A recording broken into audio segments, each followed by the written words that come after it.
হ্যাঁ, আমি বলেছিলাম না যা হয় ভালোর জন্য হয়। বেশ কিছুদিন আগে এই বিষয়ের ওপর অর্থাৎ ইউটিউব খ্যাত মঙ্গলা লক্ষ্মণকে নিয়ে আমি একটি ভিডিও বানিয়েছিলাম।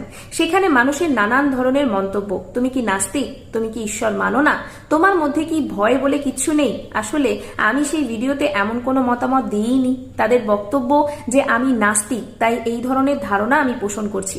যদিও ভিডিওতে আমি বারবার বলেছিলাম ঈশ্বরে বিশ্বাস রাখা সত্যিই উচিত, কারণ আমি নাস্তিক নই। আমি বলবো না ঈশ্বরে বিশ্বাস করো না, তবে এমন কোনো ভণ্ড মানুষকে বিশ্বাস করো না যাকে বিশ্বাস করতে গিয়ে তোমরা সবাই সর্বশান্ত হও।